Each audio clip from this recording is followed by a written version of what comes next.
So we have yin yoga and restorative yoga. So yin yoga is where you hold poses for 5 to 7 minutes, and which is very challenging, especially in areas that mostly it's done around hips and shoulders, which their philosophy is if you put enough pressure on the fascia and the ligaments that you will get them to finally release. It's hard to hold something for 7 minutes. I've done it. It can be excruciating. That's where the breathing has to come in. That's where your discipline of the mind comes in. And then you have restorative yoga that's very therapeutic because you're using props to put your body in the positions that your body can't anatomically be in so that you will ultimately get that benefit. You know, I worked with a cerebral palsy little boy for 2 years in yoga therapy, and we used a lot of props to open him up passively so that his body would adapt. Because here's the thing, you can do those things, but if you're going to put your body under stress, you're going to negate the whole process of what you're doing in yoga. It has to be done mindfully, and it can't be forced because your body's just going to shut down.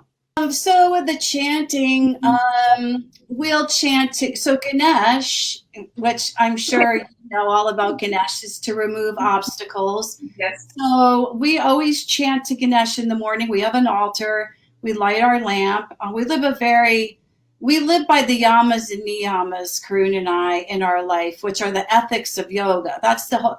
Asana is this much of yoga. There's this much of yoga when you follow the ethics and the protocol of it. It's a life way of living. Mm-hmm. So we always light our lamp to bring the light in the morning, and then we pray to Ganesh.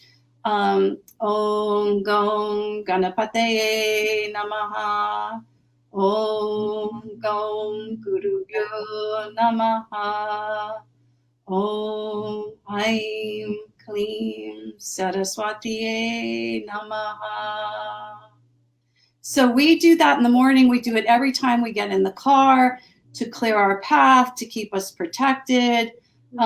In class, I might do a chant. Here in the West, you have to be careful because depending on what studio you're in, you'll get people that will run away from you if you start chanting. You have to slowly bring it to them and let them know that chanting, songs are mantras. Mm-hmm.